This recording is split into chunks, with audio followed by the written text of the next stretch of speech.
Assalamu alaikum everyone, welcome to my YouTube channel Chemistry by Mishal. In this lecture we will discuss about phenols, synthesis of phenols and reactions of phenols. Phenol हमारे पास क्या होता है, ऐसे organic compounds जिसके अंदर हमारे पास benzene ring के ऊपर डायरेक्टली क्या अटैच होता है, एक हाइड्रोक्सल ग्रुप, जैसे कि मैं यहाँ पे शो कर रही हूँ। जब हमारे पास एक हाइड्रोक्सल ग्रुप बेंजीन रिंग के ऊपर डायरेक्टली अटैच होता है तो वो हमारे पास होता है फिनॉल। और फिनॉल का जो कॉमन नेम होता है वो हमारे पास होता है हाइड्रोक्सी बेंजीन। अगर हम इसकी सिंथेसिस की मेथड्स की बात करें तो हमारे पास इसके जो मेथड्स हैं बहुत ज़्यादा यूज़ होते हैं। एक है डाउस मेथड और दूसरा हमारे पास क्यूमीन हाइड्रोपेरोक्साइड से सिंथेसिस ऑफ फिनॉल। और हमारे पास जो फिनॉल्स उसकी रिएक्शंस के अंदर हम देखेंगे किस तरह OH ग्रुप की वजह से हमारे पास रिएक्शन देता है और किस तरह वो बेंजीन रिंग की प्रेजेंस की वजह से रिएक्शन देता है। पहले हम बात कर लेते हैं फिनॉल्स की सिंथेसिस की। फर्स्ट मेथड इज डाउस मेथड, जिसको हम डाउ प्रोसेस भी कहते हैं। इसमें हमारे पास एक क्लोरोबेंजीन को यूज़ करते हुए आप फिनॉल की सिंथेसिस करते हो। अब जो हमारे पास क्लोरोबेंजीन होती है इसको हीट किया जाता है at 350 degree Celsius and high temperature with sodium hydroxide. As result हमारे पास क्या होता है कि ये आपका जो सोडियम हाइड्रोक्साइड का NaO नेगेटिव है ये हमारे पास जो है वो क्लोरीन की जगह आ जाता है। ठीक है, तो हमारे पास यहाँ पे ये क्लोरीन न्यूक्लियोफाइल की जगह आपका NaO नेगेटिव आ जाता है, यानी हमारे पास जो है वो सोडियम फिनॉक्साइड की सिंथेसिस हो जाती है। और साथ हमारे पास Na पॉजिटिव, क्योंकि हमारे पास 2 NaOH यूज़ हो रहे हैं तो एक हमारे पास NaOH का जो सोडियम है वो यूज़ हो जाएगा NaCl की सिंथेसिस के लिए और OH यूज़ हो जाएगा हमारे पास वाटर की सिंथेसिस के लिए। हमारे पास ओवरऑल क्या हुआ कि क्लोरोबेंजीन से आपका सोडियम फिनॉक्साइड बन गया और साथ आपके पास NaCl यानी साल्ट की फॉर्मेशन होगी और वाटर की सिंथेसिस होगी। 2 NaOH थे ना, एक NaOH में से एक Na और Cl ये वाला मिलके NaCl बना दिया, एक OH NaOH का एक OH बच गया और दूसरा हमारे पास ओवरऑल NaOH था। ठीक है, अब इस NaOH में से ये क्या हुआ कि NaOH में से हमारे पास जो NaO नेगेटिव है वो हमारे पास क्लोरीन की जगह आ गया और बाकी हमारे पास NaOH में से क्या बचा, हाइड्रोजन, और उस हाइड्रोजन ने इस OH के साथ मिलके वाटर की सिंथेसिस करवा दी। तो ओवरऑल हमारे पास सोडियम फिनॉक्साइड की सिंथेसिस हो गई और साथ हमारे पास सॉल्ट बन गया। अब हमारे पास जो डिजायर्ड है वो हमारे पास जो है वो फिनॉल है, यानी हमने इससे किसकी सिंथेसिस करवानी है, फिनॉल की। तो अगर हम इसकी एसिडिफिकेशन करवा दें विद HCl तो हमारे पास एज ए रिजल्ट क्या होगा कि आपका जो सोडियम है वो रिप्लेस हो जाएगा हाइड्रोजन से और हमारे पास फिनॉक्साइड आयन चेंज हो जाएगा आपके फिनॉल के साथ।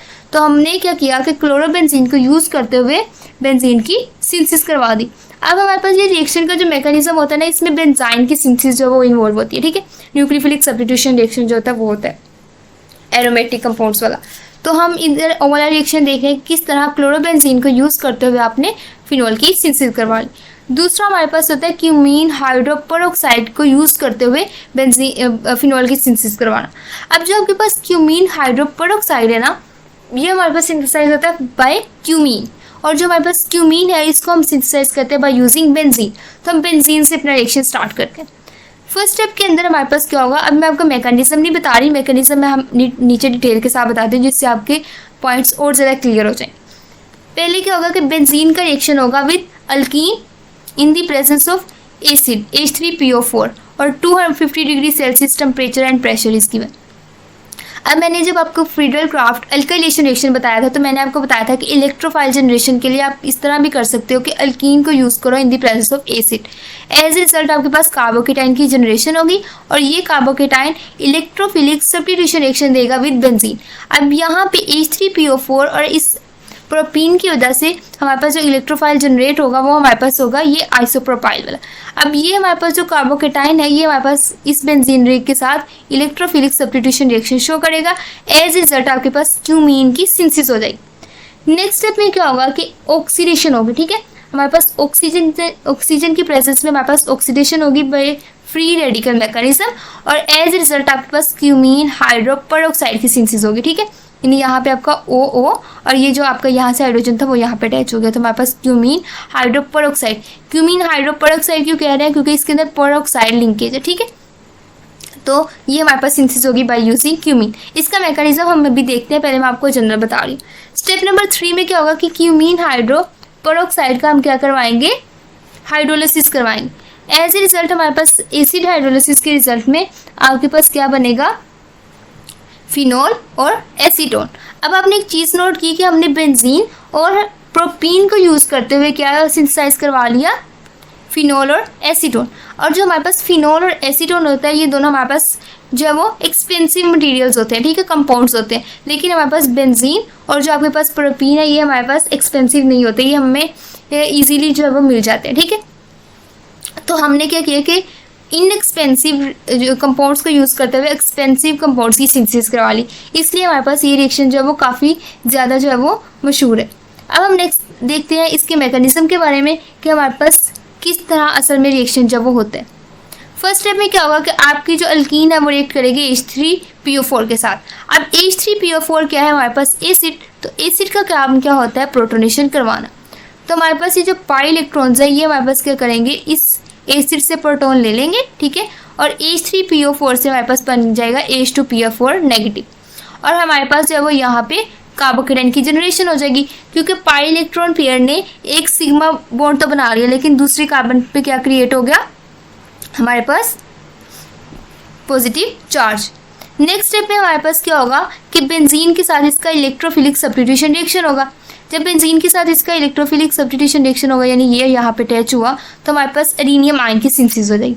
अब यहाँ से प्रोटॉन का रिमूवल होना है। प्रोटॉन का रिमूवल कौन करेगा, आपका H2PO4 नेगेटिव, ये जो H3PO4 से बना था यहाँ पे, ठीक है।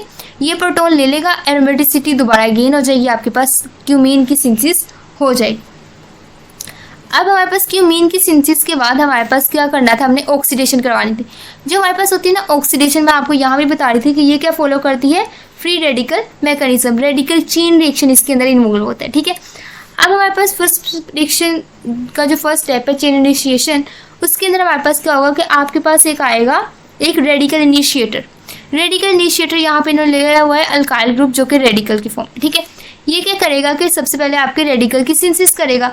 अब यहाँ से एक इलेक्ट्रॉन आया और एक इलेक्ट्रॉन आपके C और H के बॉन्ड के एक इलेक्ट्रॉन से आया। ये जो हमारे पास बॉन्ड है, ये 2 इलेक्ट्रॉन से मिलकर बना। एक इलेक्ट्रॉन यहाँ से आया और एक इलेक्ट्रॉन यहाँ से आया, R और H के दरमियान बन गया आपका बॉन्ड, ठीक है। और हमारे पास यहाँ पे क्या क्रिएट हो गया, एक जो हमारे पास बेंजीलिक रेडिकल प्रोड्यूस होगा। अब आपके माइंड में ये क्वेश्चन आता होगा कि हमारे पास ये जो CH3 ऊपर अटैच है, एक यहाँ पे और एक यहाँ पे, तो यहाँ से हाइड्रोजन क्यों रिमूव नहीं हुए बाय फ्री रेडिकल मैकेनिज्म, यानी चेन इनिशिएशन स्टेप के अंदर। उसकी रीज़न ये है कि यहाँ पे अगर आपका कार्बन के ऊपर फ्री रेडिकल जब प्रोड्यूस हो जाता है तो वो स्टेबल नहीं था। यहाँ पे बेंजीलिक पोजीशन पे जब रेडिकल बनता है तो वो स्टेबल होता है, इसलिए हमारे पास किसकी सिंथेसिस हुई, बेंजीलिक रेडिकल की। नेक्स्ट हमारे पास चेन प्रोपगेशन स्टेप है। चेन प्रोपगेशन स्टेप में क्या होगा कि ऑक्सीजन आपके अटैक करेगी इस फ्री रेडिकल के ऊपर। अब ऑक्सीजन किस तरह होती है, ऑक्सीजन डबल बॉन्ड ऑक्सीजन, और दोनों ऑक्सीजन के पास क्या होता है, 2 लोन पेयर होते हैं। अब ये दोनों जो लोन पेयर है, अगर मैं इसके पाई इलेक्ट्रॉन को यहाँ पे मूव करूँ, एक इलेक्ट्रॉन एक यहाँ पे, तो हमारे पास कुछ इस फॉर्म में आ सकता है, यानी फ्री रेडिकल एक यहाँ पे और एक यहाँ पे, और यहाँ पे सिंगल बॉन्ड, यानी हम इसको इस तरह भी शो कर सकते हैं। तो जब यहाँ से एक इलेक्ट्रॉन यहाँ से मूव करेगा तो हमारे पास ये इस इलेक्ट्रॉन के साथ मिलकर एक बॉन्ड की सिंथेसिस कर देगा, ठीक है। तो ये हमारे पास एक कंपाउंड की सिंथेसिस होगी। अब नेक्स्ट स्टेप में क्या होगा कि एक और जो हमारे पास क्यूमीन बनी हुई थी, वहाँ से एक प्रोटॉन लिया जाएगा, इस CH के बॉन्ड का एक इलेक्ट्रॉन मूव करेगा, एक ऑक्सीजन का जो फ्री रेडिकल था वो मूव करेगा, और ये हमारे पास इसके ऊपर वापस आ जाएगा। तो एक फर्दर एक और प्रोडक्शन हुई, और साथ आपके पास क्यूमीन हाइड्रोपरऑक्साइड की सिंथेसिस होगी, यानी हमारे पास यहाँ पे क्यूमीन से आपने बना लिया क्यूमीन हाइड्रोपरऑक्साइड। अब यहाँ पे दोबारा हमारे पास फ्री रेडिकल प्रोड्यूस हो गया, ये फ्री रेडिकल दोबारा ऑक्सीजन के साथ रिएक्ट करेगा और हमारे पास एक और क्यूमीन हाइड्रोपरऑक्साइड बनेगा, और ये हमारे पास चेन प्रोपगेशन स्टेप है, ये चलता जाएगा। अब जो क्यूमीन हाइड्रोपरऑक्साइड है, ये नेक्स्ट स्टेप में हमारे पास इसकी क्या करवानी थी, थर्ड स्टेप में एसिड हाइड्रोलिसिस। तो यहाँ भी क्या होगी, एसिड हाइड्रोलिसिस होगी। एसिड हाइड्रोलिसिस में सबसे पहले गई प्रोटोनेशन। अब ये भी आपके पास ऑक्सीजन अवेलेबल है, ये भी पहले हम यहाँ पे इसका जब अटैक करवाएंगे तो हमारे पास क्या होगा, ऑक्सीजन की जब प्रोटोनेशन होगी तो हमारे पास ये बन गया वाटर। अब OH चेंज हो गया हमारे पास वाटर के अंदर, यानी हमारे पास ये अच्छा लिविंग ग्रुप बन गया। एज ए रिजल्ट क्या होगा कि हमारे पास ये वाटर लीव करेगा, लेकिन लीव करने से पहले हमने कोई ना कोई ग्रुप जो है वो मूव करवाना है, ठीक है, उसकी माइग्रेशन करवानी है, ताकि जो ऑक्सीजन है उसके ऊपर कोई आ सके, ताकि इसके जाने के बाद हमारे पास ऑक्सीजन में पॉजिटिव चार्ज ना आए।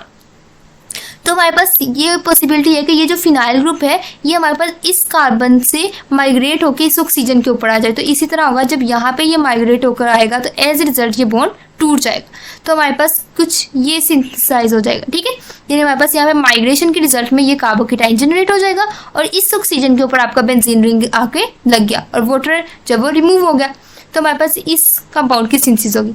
अब ये जो आपके पास कंपाउंड बना है ये दोबारा इसके ऊपर है कार्बोकेटाइन, तो जो वाटर है वो दोबारा इसके ऊपर अटैक करेगा और वाटर हमारे पास ऑक्सीजन के थ्रू इसके साथ अटैच हो जाएगा। अब नेक्स्ट स्टेप में क्या होगा कि ये जो ऑक्सीजन है ये हमारे पास इस प्रोटॉन को ले लेगा और ये इस तरह बॉन्ड शिफ्ट कर जाएगा। एज ए रिजल्ट हमारे पास ये OH और यहाँ पे O पॉजिटिव H बन गया। अब इसका जो ये ऑक्सीजन के ऊपर पॉजिटिव चार्ज है इसको हमने स्टेबल करना है, तो यहाँ से बॉन्ड यहाँ मूव करेगा जब यहाँ पे वाटर अटैक करेगा फॉर प्रोटोनेशन डीप्रोटोनेशन। तो जब यहाँ से प्रोटॉन लेगा तो कार्बन ऑक्सीजन के दौरान डबल बॉन्ड बन गया और ये कार्बन ऑक्सीजन बॉन्ड टूट गया। एज ए रिजल्ट एसीटोन और फिनोल की सिंथेसिस होगी। तो ये हमने क्यूमीन को यूज़ करते हुए फिनोल की सिंथेसिस करवाई।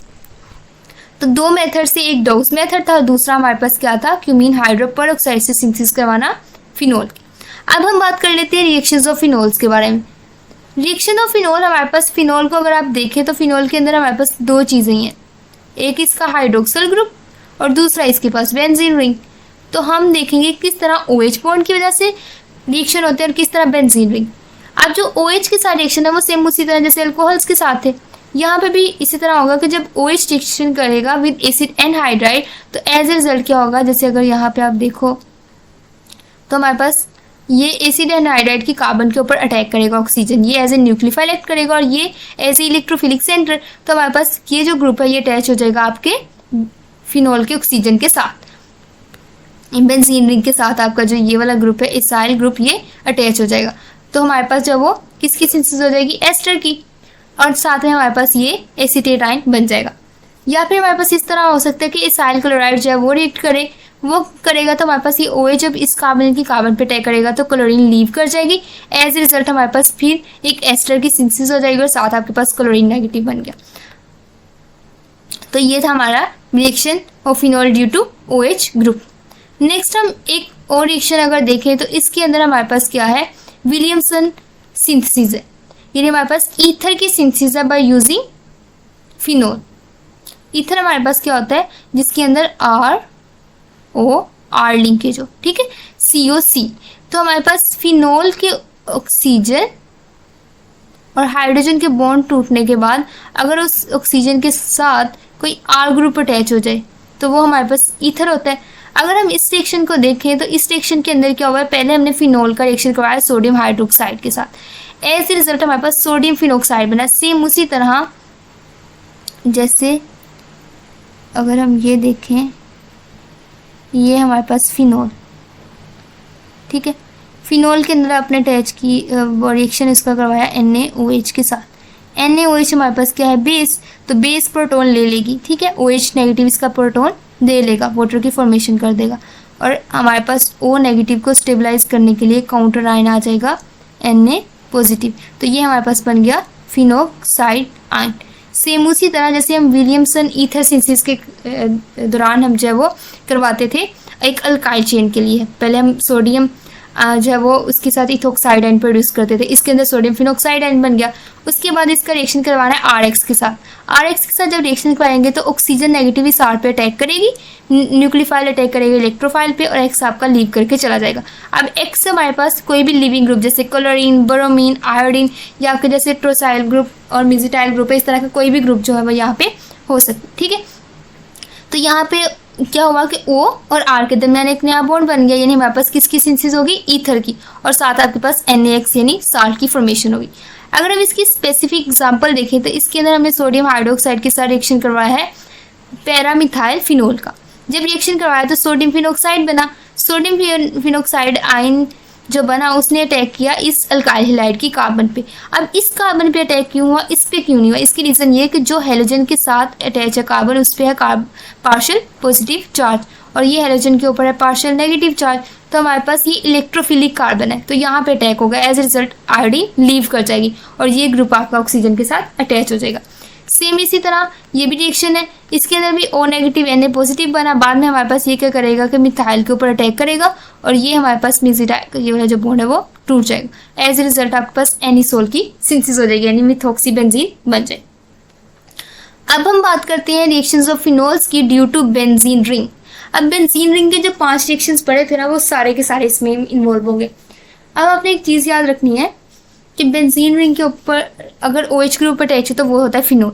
अब जो आपके पास OH ग्रुप है, ये मैंने आपको बताया था, ये strong ortho and para director है और हमारे पास बहुत ही ज़्यादा एक्टिवेटिंग ग्रुप है। तो जब हम इसकी ब्रोमिनेशन करवाते हैं in the presence of water, तो एज ए रिजल्ट आपकी all ortho and para positions are occupied, यानी 2,4,6 ट्राइप्रोमोफिनोल बनता है। ये बहुत ही ज़्यादा रिएक्टिव है फिनोल विद ब्रोमीन। तो हमारे पास हैलोजिनेशन के रिजल्ट में आपके पास तीनों पोजीशन पे आपका ब्रोमीन अटैच हो जाएगा और साथ आपके पास 3 HBr बन जाएगी।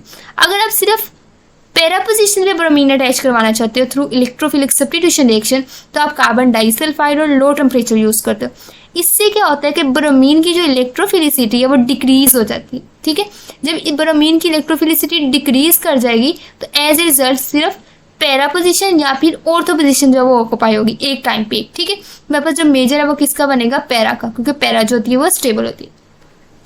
इसी तरह हम जैसे बेंजीन की नाइट्रेशन करवाते हैं, तो जो उसी तरह अगर फिनोल का रिएक्शन करवाएं with HNO3 in the presence of H2SO4, तो हमारे पास क्या होगा कि नाइट्रेशन हो जाएगी। अब हमारे पास ये ऑर्थो पैरा डायरेक्टर है, तो एक दफ़ा ऑर्थो पोजीशन पे लग गया और एक दफ़ा पैरा। अब यहाँ पे जो मेजर है वो ऑर्थो पे है, ऑल्दो इसमें हम सोच रहे होंगे कि यहाँ पे हिंड्रेंस होगी इस तरह, लेकिन यहाँ पे क्यों ऐसा हो रहा है, उसकी रीज़न ये है कि ये हमारे पास है फिनोल, फिनोल के पास है हाइड्रोजन और यहाँ पे आपका है नाइट्रो ग्रुप। अब ये नाइट्रो है, अगर आप इस नाइट्रो को गौर से देखो तो नाइट्रो के ऑक्सीजन और फिनोल के हाइड्रोजन के दरमियान हाइड्रोजन बॉन्डिंग हो सकती है, तो इसलिए ये सबसे ज़्यादा स्टेबल है। ठीक है, तो ये हमारे पास मेजर बनता है। थर्ड हमने जो रिएक्शन जैसे पढ़ा था सल्फोनेशन का, तो सेम इसी तरह सल्फोनेशन भी यहाँ पॉसिबल है।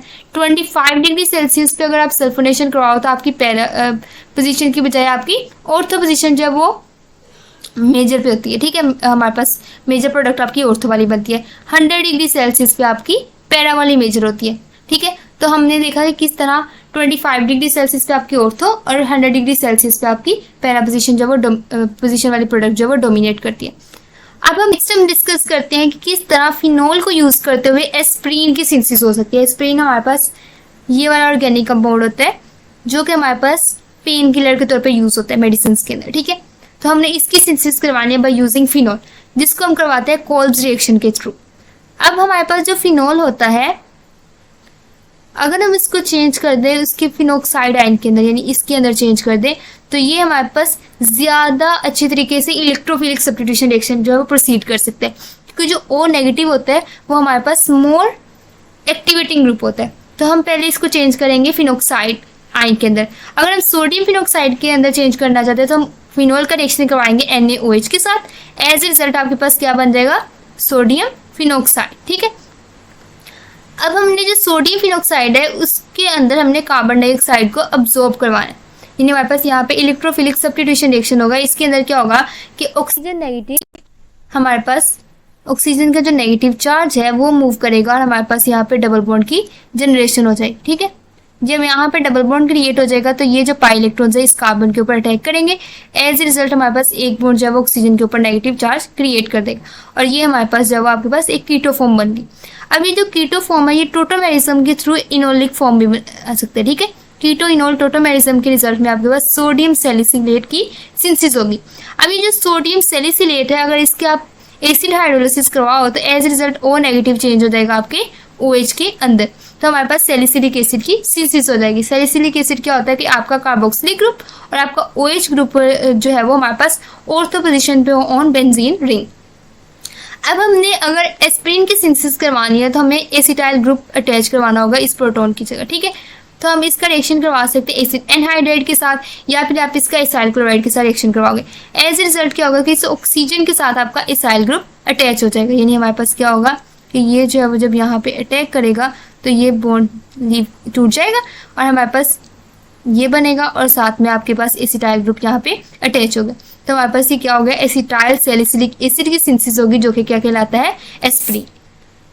अब हम एक और रिएक्शन देख लेते हैं जो कि हमने ऑलरेडी डिस्कस किया हुआ है। इसमें हमारे पास क्या होगा कि बेंजीन रिंग का आपने रिएक्शन करवाना है एसाइल क्लोराइड के साथ। अब आप एक चीज़ यहाँ पे नोट कर रहे हो कि यहाँ पे पाइरीडीन यूज़ हुई है, AlCl3 यूज़ नहीं हुआ। तो हमारा रिएक्शन कहाँ पे होगा, इस ऑक्सीजन के ऊपर, हाइड्रोक्सिल की ऑक्सीजन के ऊपर, यानी यहाँ पे ऑक्सीजन के ऊपर एसाइल क्लोराइड का कार्बोनिल ग्रुप लगा और नेक्स्ट हमारे पास जितनी भी अल्काइल चेन है वो लगी। अगर यहाँ पे AlCl3 होता तो आपकी यहाँ पे ऑर्थो पोजीशन पे प्रोडक्ट बनी थी, लेकिन यहाँ पे पाइरीडीन यानी बेस है, तो बेस की वजह से इसमें प्रोटॉन पहले रिमूव होगा, फिर ये जो O नेगेटिव है ये अटैक करेगा इसके ऊपर और ये क्लोरीन यहाँ पे से लीव करके चला जाएगा। ये था हमारा आज का lecture. Thanks for watching my video. अल्लाह हाफिज़।